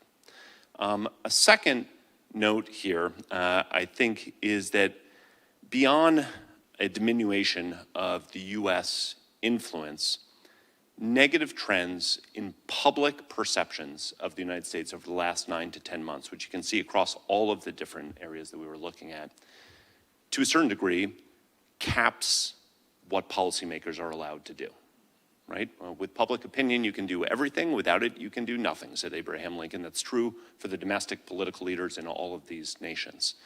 And then I think a third one on perception, but maybe here perception is having some real implications, is the new reality of a perception of American disengagement across the region, particularly in the Pacific, but it's also true in Australia and New Zealand to a certain extent, is opening up space for advances for China. Now that's true not just in the material sense that there are more deals, there are more embassies, but also in the narrative wars that are being waged. That is, that China is pressing its narrative that it, not the United States, is the force for stability and upholding the norms in the region. And this is gaining some traction around the region. Okay, final point. We were also asked to survey recommendations coming from the region about things that might help embed, maybe even amplify U.S. influence. And a couple, I think, emerged that were really interesting. The first one is, and this is a top-line message across the region, a plea for consistency in messaging and resourcing, particularly on what the U.S. strategy and strategic approach to the Indo-Pacific region is, because it's challenging for nations to orient their own policies when there are question marks around the direction of U.S. policy. Second, while many understand the imperative of pushing allies and partners to do more, to have more burden sharing, there was a plea from the region that burden sharing works better when it's combined and coupled with enhanced U.S. presence and commitments and collaboration, that those two actually can go together. Third one is, and I guess I'm jumping the shark here a little bit and getting to your area, Henrietta, but is on U.S.-China policy, there are just questions. There are questions about the ultimate competitive direction of the U.S. administration, where it's going to go, what tech policy looks like, what economic policy looks like, what defense policy looks like. And I guess the question from the region is to have more clarity from Washington so that they can figure out how they can better align and where necessary they can deconflict. And then I guess a final policy is particularly in the development and aid space, there's a question, there's really a plea for the United States to make sure that after this review of AIID, now that's folded under the State Department, has taken off, what U.S. development policy is, a plea to remember that U.S. development policy is soft power policy that undergirds hard power realities. So a really ton of policies emanating from Washington over the first 10 months or so, reorienting, I think, at a bewildering, blistering pace, but really kind of an unfolding of what this means for U.S. interests, no less regional reactions. Thank you. Let's go next to Greg for the perspective from Southeast Asia. All right. Well, thank you, Henrietta. So the paper that we include in the compendium lays out two different stories about Southeast Asia and its response to the Trump administration. It's basically the story of the U.S.-Philippine alliance and everything else. And that's because the U.S.-Philippine alliance has been remarkably positive and placid throughout the administration thus far. I would suspect far more than even the most optimistic Philippine government officials and analysts like myself would have expected. The Philippines has gotten every first meeting, every first phone call with the region, culminating in President Marcos's visit to the Oval Office in July, the first by a Southeast Asian leader. The Philippines, alongside Taiwan and Ukraine, were one of only 3 parties to have their foreign military financing immediately, or almost immediately, unfrozen in April, which was pretty significant because the Philippines had something like $350 million in outstanding FMF from the last fiscal year that continued to flow. Philippines got the first new grant from the State Department after the USAID review, which was modest, $60 million, but significant that they were the first. And then they got a much larger and even more surprising $200+ million for global health or public health programs just last month. The Trump administration has even publicly endorsed the Luzon Economic Corridor, which is a Biden-era, kind of the marquee economic play in the Indo-Pacific by the Biden administration. No offense to IPEF. Which was a U.S.-Japan effort to sink hundreds of millions of dollars into transportation infrastructure, energy infrastructure, and particularly the redevelopment of Subic Bay in the Philippines. All of that's continuing. And on the rhetorical side, importantly for the Philippines, we've heard everybody, Rubio, Hegseth, et cetera, reiterate the Biden-era clarifications that the U.S.-Philippine Mutual Defense Treaty applies to the South China Sea, and they even use the Biden-era addition, including Philippine Coast Guard vessels. And during the Oval Office meeting, while we didn't have anywhere near that kind of clarity from the president, and I wouldn't expect it, we did have President Trump very warmly compliment President Marcos and say how important the U.S.-Philippine alliance is. So the Philippines feels great on that front. Probably the only U.S. ally or partner in the Indo-Pacific who does not have serious anxiety about U.S. reliability as a security provider, although I do imagine that more of that anxiety may leak in when we see the National Defense Strategy. But then we have everybody else in Southeast Asia for whom the administration has been really jarring. And I know that feels trite to say, but everybody in Southeast Asia, every government understood that there would be significant changes to U.S. policy with the inauguration of the second Trump administration. Everybody understood that trade fights were coming, that there would be significant shifts in U.S. diplomatic positions, that there would be huge changes in the allocation of aid. And they were preparing for it. And they found all those preparations to be woefully inadequate. The example that I point to in the paper that I think is most glaring is Vietnam. Vietnam understood that it had a huge and growing trade deficit with the U.S., that it had gone through Section 301 investigation under the first Trump administration, and that it would need to take big steps in order to avoid economic retaliation in this administration. And Vietnam had been working for the last several years to prepare to do exactly that.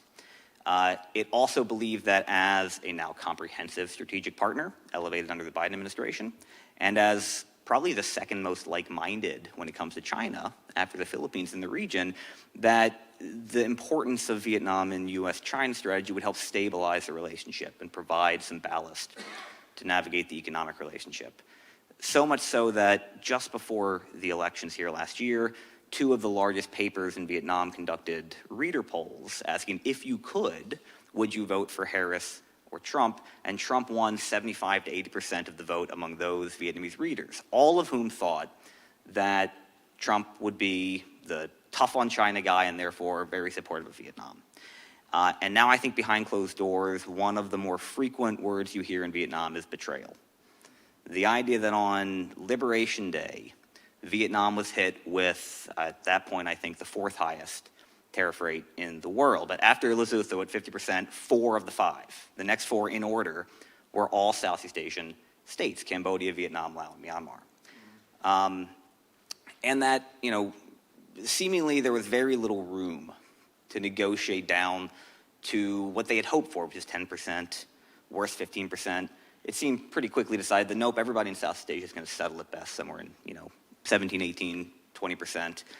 And even worse than that, that there's going to be transshipment negotiations to come. There's going to be Section 232 sectoral tariffs to come, particularly on Vietnam and the Philippines, for whom a huge chunk of their exports to the U.S. are semiconductors. And so this is just the beginning. And the reaction to come back to things that Max pointed out has mainly been a short-term rush to cut deals to mitigate the impending damage. Vietnam, roughly 20%, actually this year it's more like 30% of exports went to the U.S. For Cambodia, it was over 40%. There's no world in which they could have just taken those body blows or sought retaliation. They had to seek short-term deals, no matter what. And that happened. But in the long term, we're seeing what could be a potentially transformative effort by the region, both individually and together, to seek diversification of economic relations from the U.S. We will see an upgrade next month of the ASEAN-China FTA. The ASEAN-India and ASEAN-Korea FTAs are also being revisited. Indonesia, last month, signed the CEPA, the Comprehensive Economic Partnership Agreement with the European Union. Malaysia and the Philippines are also negotiating with the EU. It's remarkable how quickly the Europeans stopped caring about deforestation from palm oil once they were in a trade war with the U.S.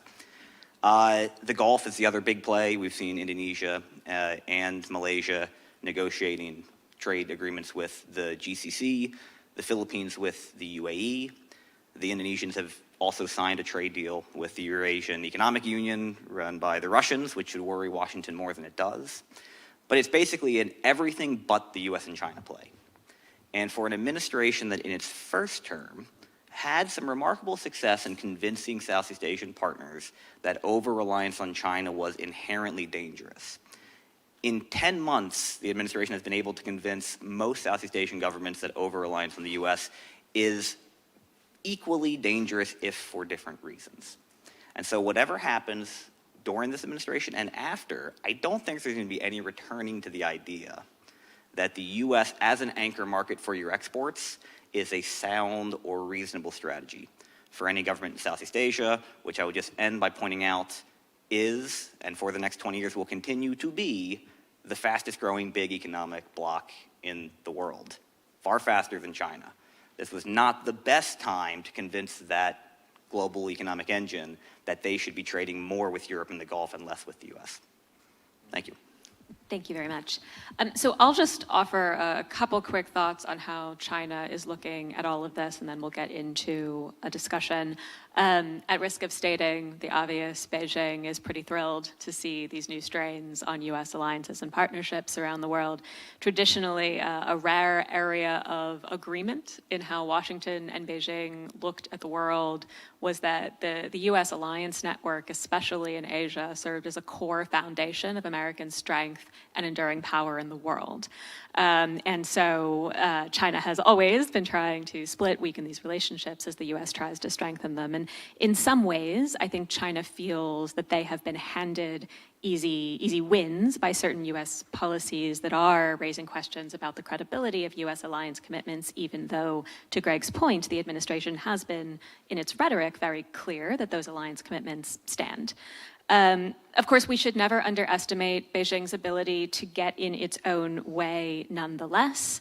And we saw, for example, at the China-EU summit earlier this year, I think Beijing overplaying its hand in that relationship, thinking it didn't have to give anything because of strains between Europe and the US, and what they got out of Europe as a result was precisely nothing and a quite frigid meeting at a moment in time where a more accommodating Chinese position could have unlocked at least some incremental progress in what had been otherwise a difficult relationship. We've also seen Beijing continue to place certain unilateral maritime structures in waters quite close to the Republic of Korea at a time that otherwise also would present openings for the bilateral partnership. But Beijing is relishing the opportunity to put forward a narrative in which Beijing's supposedly steady leadership is a better bet for small and middle powers, including those traditionally closer to the US, than a volatile and vindictive Washington. And of course, China is quite vindictive as well and remains that way. But I think this narrative now has a better chance of landing, including in certain segments of the population within key US allied nations, than at any point in recent years. And part of this is because Trump has, in some ways, been so much more generous with Xi Jinping than with his allies. And the point that Charlie raised in his remarks,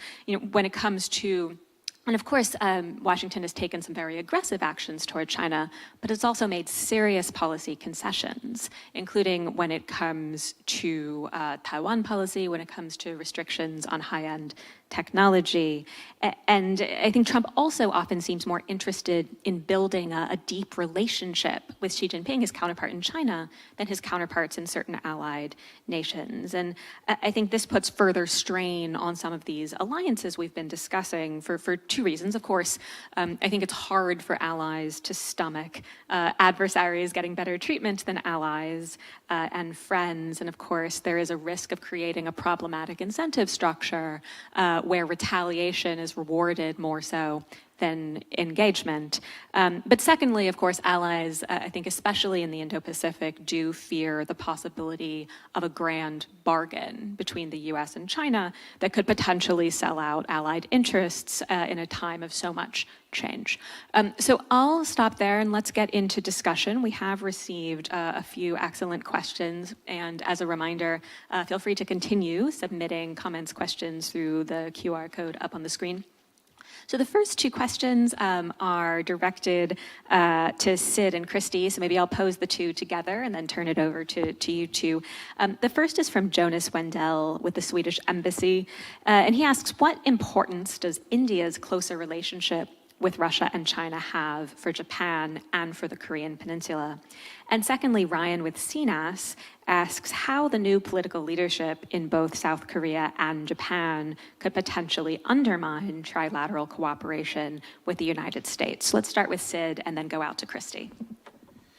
Well, on the latter, I think so far so good. I think the Lee Jae-myung administration, which is progressive, which comes from a political legacy of taking pride in their anti-Japanese efforts, during the period of annexation, and has maintained a relatively firm position on no compromise with Japan on historical issues. All we've seen so far is that President Lee Jae-myung remains committed to improving the Japan-ROK relationship and to advance the trilateral cooperation.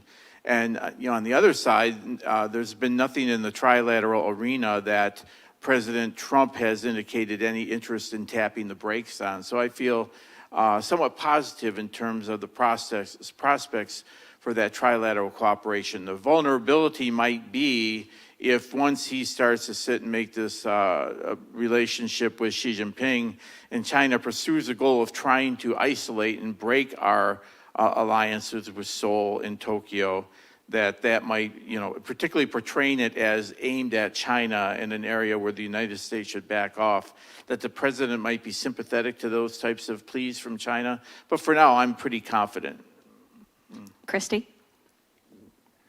To start with the question about India, this is something that Tokyo has been watching very closely. Of course, India has been a key part of Japan's free and open Indo-Pacific strategy, and India, it plays, of course, a key role in the Quad, which Japan has very much advocated. So the worsening of ties between the U.S. and India, has been a cause for concern. And we saw, for example, Prime Minister Ishiba visit India, and they had, an announcement of a joint vision that included enhanced cooperation in a variety of areas, including economic security. So I think we can expect that, Japan will try to continue building on the last decade or so of improving Japan-India bilateral relations, and hoping that that will, again, as I was mentioning in my previous remarks, help to fill some of those diplomatic gaps and stabilize the environment. In terms of the new leadership in Japan and Korea and its potential implications for cooperation, with the selection of Sanae Takaichi as the president of the LDP, there are concerns because she is a conservative with views on history that are often viewed critically in South Korea, that this could cause tensions. But I think it's not a foregone conclusion that this would go that way. For example, if we think about former Prime Minister Abe, he also had very similar views to Takaichi.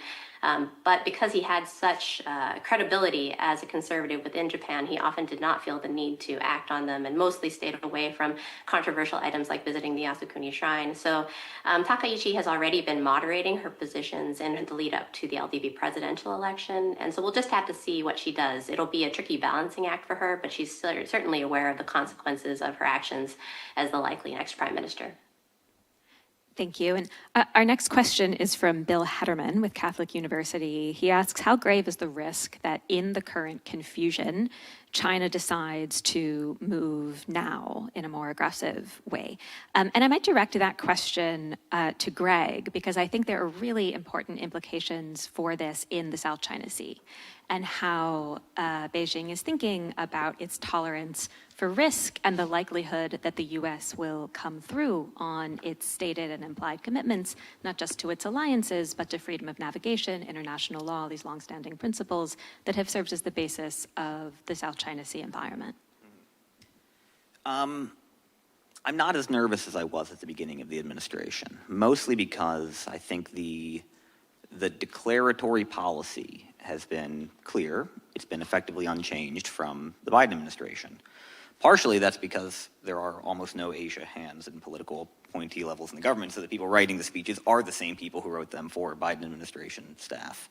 And I think that has, so far at least, I've seen no indication that Beijing thinks that there's clear space to test in the South China Sea. As I said, the Philippine alliance has been the one so far untouched alliance by the administration, and quite the opposite. We've seen in this year's Balikatan, in the speech that Secretary Hegseth made, in repeated visits by Indo-PACOM leadership, a clear commitment to deepen the U.S.-Philippine alliance, and still primarily focused on the South China Sea, not on looking north to Taiwan. But this remains fragile because at the end of the day, the president can say anything on any given day. And he is the one who decides whether or not Article 4 of the U.S.-Philippine MDT actually applies to the South China Sea. So I think the Philippines will remain quite anxious. I will be quietly anxious. But so far, this is not at the top of my concerns. Our next question is from Neil Wolf with McGill University's Institute of Air and Space Law. Neil asks whether any of the panelists view U.S. Defense industrial base problems as a principal impediment to fulfilling the AUKUS plan for building nuclear-powered submarines, or is fulfillment of AUKUS plans more at risk due to the uncertainty of the Trump administration's commitment to AUKUS? Charlie, it sounds like that one's for you. Yes, it does. We've seen lots of reporting, lots of swirl about where is AUKUS going to land. This is, of course, after there was an announced review by the Department of Defense. We still don't quite yet have the landing date of when the review will come out. And so there are questions, I think, about whether or not the United States is going to continue with AUKUS. And of course, that has enormous repercussions, not only for Australia and the UK, but of course for multiple players across the region. Recent reporting, and I'd be careful about how much we read into reporting that has one unnamed source and then 15 more articles are written based off of one article. says that everything's fine in AUKUS land. The Trump administration is totally committed to it. I think that puts the cart before the horse. The review is ongoing on this, although I think clearly the Trump administration has made favorable noises about AUKUS. Pete Hegseth, Marco Rubio, President Trump himself, when asked about AUKUS, and then said, "What's that?" When he was told what that was, said, "Yes, I'm in favor of that itself." So I think having a review isn't a problem necessarily.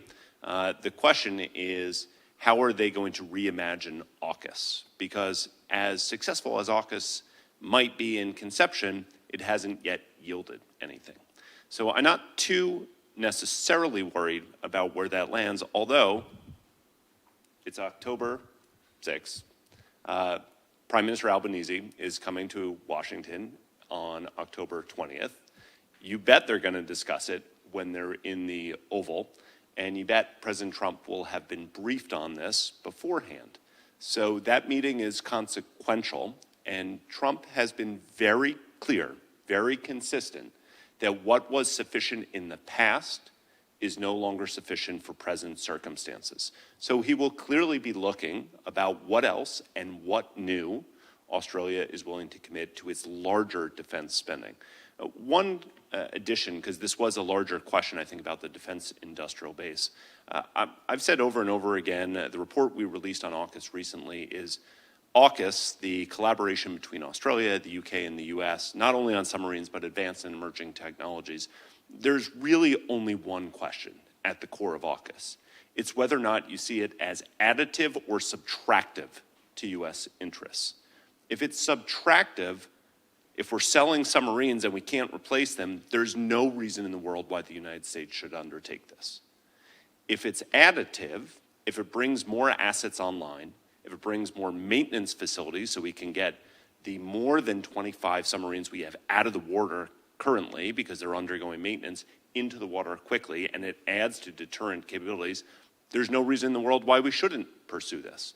So it strikes me as the defense industrial base component is part of the conversation about whether or not we can start cranking out submarines quicker and other platforms that are really important in the deterrence equation.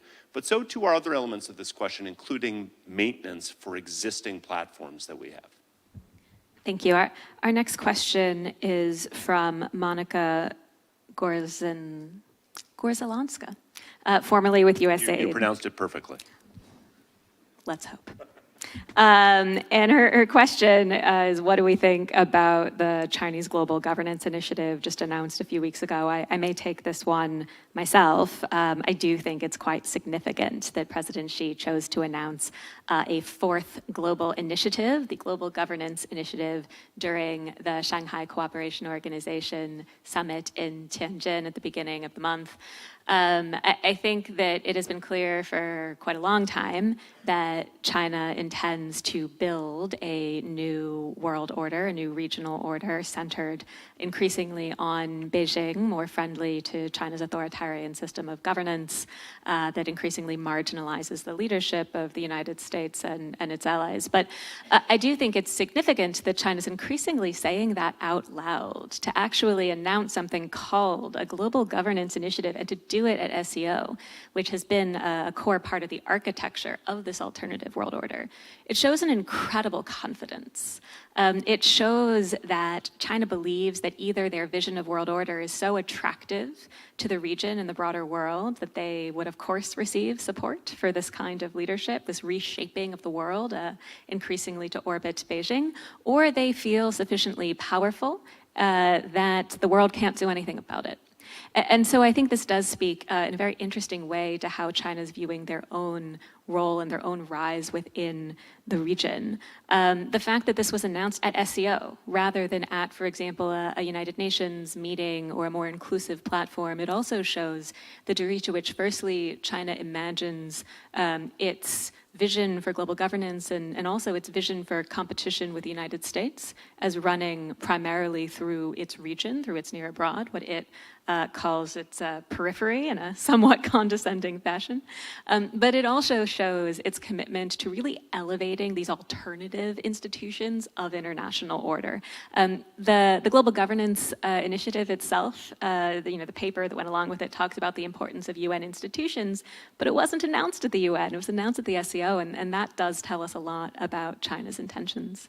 I think that we have just a couple more minutes, so I may turn to just one more concluding run through the panel with just maybe 2 questions from my end, but welcome any further thoughts you feel we haven't yet adequately addressed. And one question, we've looked at how these different corners of East Asia and the Pacific are looking at the challenges and maybe even opportunities presented by the administration's current policy. But I wonder, do countries in the Indo-Pacific expect that Trump's new foreign policy, this very new foreign policy, represents an enduring reorientation in American foreign policy, or do they see this as particular to Trump itself? Are they trying to get through 3.5 years in the best possible way, or do they see this as the future of the regional and international order, and therefore I think you'd be looking at more enduring policy adjustments? And then secondly, how do countries in the region look at each other in this moment? Do we see allies and partners in the Indo-Pacific comparing notes, trying to understand Washington's perspectives together? Or is this really every man for himself, given that the stakes are so high? Perhaps we can start with Charlie and run through the panel for your concluding thoughts. Great, great, really narrow questions in the final 6 minutes here. Really good questions, Indeed. though. So is this the new normal? Is this likely to persist? Look, in Canberra, I'll just start with this, in the capital of Australia, there are multiple camps here, right? There's a camp that says, okay, got it, we're having more pressure put on us, particularly in the defense spend, but like that's fine, we could use some of that pressure and we'll persist. There's another camp that says, maybe not so quickly. How do we deal with the US? We're not sure we want to leap into new agreements. And there's yet another camp that says, hold on. This looks like such a different US that we want to be very cautious how we proceed. And I think that kind of spray of different camps tells us a little bit about what they see not only as this administration, but the administration moving forward. I think what I hear across the region is on the defense side of things, particularly when we narrow that down to talking about burden sharing, this is going to persist. This call from Washington, regardless of who occupies the Oval, that because of changed security circumstances, the U.S. no longer is willing or may be able to provide the role that it did, requires more from others. That's likely to persist. I think on the economic front, it's a little bit more complicated because on the one hand, the world looks at us, the U.S., and says, well, you look a little bit more protectionist, and that looks true on Republicans and Democrats alike. However, the tariffs as a weapon of U.S. policy, we think that will probably be sui generis to the Trump administration itself. On the second question about how well is note sharing going across the region, it depends. I mean, in the Pacific Island region itself, a very collaborative part of the world, there are lots of notes being shared. It's also true with Australia and Japan, for instance. But I think that, and Victor makes this point, I think, really well in the introduction to the compendium, which I really advise everyone to take a look at. It's note sharing is there. When the U.S. is not in the room, it's how are we going to deal with the U.S.? The collective, collaborative approach is still a work in progress. So it's not exactly dog-eat-dog, every man or woman for themselves, but countries are pursuing their own individual approach as opposed to having what we heard on the first panel from Max, when you have a bloc like the EU or even NATO, it's different in the Indo-Pacific region. Craig? So to piggyback on the point you made about the window of opportunity China might see, I think across Southeast Asia and in the Indo-Pacific more broadly, there's a sense that neither the U.S. nor China have the normative legitimacy to be leaders in global governance anymore. Both are too large and important to ignore, however, and so you'll pursue pragmatic engagement and cooperation where you can. You'll seek, collaboration where your interests align with those states, but you're not going to rely on either. And that doesn't change no matter what happens in the next elections here. Most states in Southeast Asia would be more comfortable with a Democratic president. That's been true, though, of the last three political transitions here. But what this has taught them is that the first Trump administration was not an aberration. And so it doesn't really matter if we get, a return to what would have been considered the normal Washington consensus. It doesn't matter if you get a Nikki Haley-like Republican next. The latent threat that there is this, potential time bomb always ticking in the U.S. body politic means that if they're going to uphold global governance, it has to be done through self-help and mutual help with others like the Europeans and fellow Indo-Pacific partners. And the Americans can come into that tent when we want, but the tent does not fall apart when we leave. That's the goal. Sid. As you listen to this, it seems like we're in almost a slow motion transition finally from an old world order or an old set of principles that largely dominated the Cold War, but certainly the post-Cold War era. And that we are in this transition into some type of new world order where the U.S.-led liberal world order either is indiscernible from what it is today, or it's there, but as a partner along with this China-centric world order. I believe when the National Defense Strategy comes out, it'll be interesting. Because I think one of the unknowns right now is how the president really views this world order transformation and what we should be doing in that regard, and in particular, how he views China. A couple of months ago, I started, this sense that, if the president gets that new relationship with Xi Jinping and there's a major breakthrough on the economic and trade side, that a lot of these concerns about China from a military perspective, particularly their intentions towards Taiwan or South China Sea, that a lot of these may fade in importance. We hear, particularly out of defense, particularly under Secretary Colby, this call for us to be prepared for these contingencies that could define our defense needs for the coming years. My sense is the president might be so focused on, working together with China as a partner going forward, that these concerns become less. And I think each of the players in the region is, as you mentioned earlier, hedging against that, whether out of, just frustration that neither Beijing nor Washington can be trusted, or out of just a realistic, this is going to be the new order. So I think we will remain in a time of transition and uncertainty until that U.S.-China relationship piece becomes clearer over the coming months and years. Christy, you get the last word. So on the question of whether this is the new normal, I do think there seems to be a growing feeling in Japan that some parts of Trump's foreign policy are likely to continue, particularly on the trade side, because the U.S. is so significantly reorienting towards tariffs and economic nationalism. This is likely to be something sticky that if it, in fact, is instituted will be hard for subsequent administrations to get rid of for domestic political reasons. But there's no real easy substitute for the U.S. consumer market, so it's not clear how Japan and other countries who have strong stakes in the U.S. market and the U.S.-led international order should respond, aside from trying to cope with changes and stabilize the status quo. To agree with the others, there's definitely a lot of quietly comparing notes and discussion in international meetings. As I mentioned, Japan has reached out to partners and is actively, pursuing those conversations. And Japan is earnestly invested in the idea that the international rules-based order is essential to its national interests on both economics and security. So policymakers are thinking about this and what it needs to do in the future to make sure that the world after the Trump administration reflects these core interests. Just to wrap up briefly, I would say that, these are really early days for Japan, but Japan, has been behaving as a responsible ally and partner, has tried to, respond to U.S. demands, but it's also facing its own domestic challenges, and I think that's a theme that came up in the panel.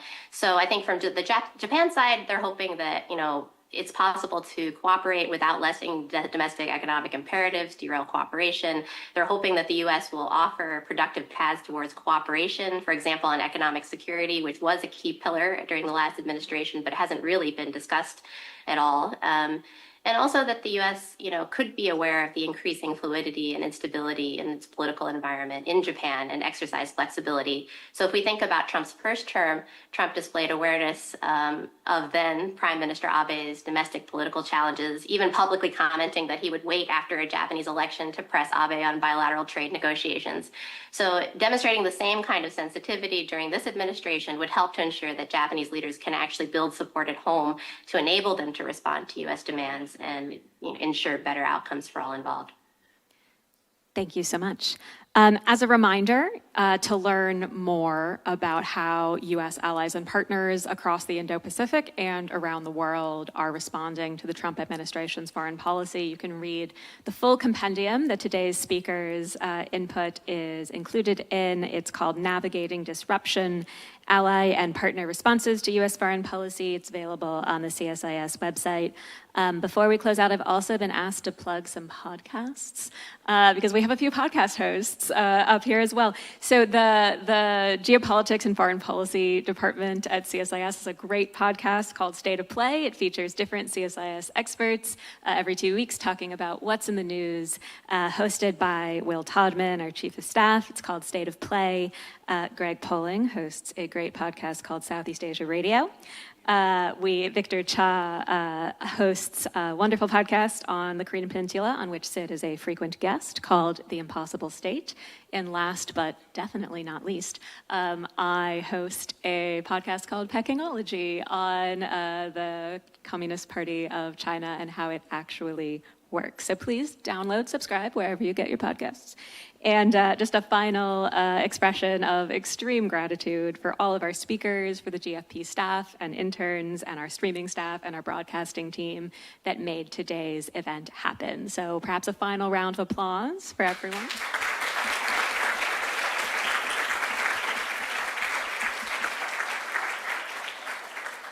Thanks so much, and we hope to see you at CSIS soon.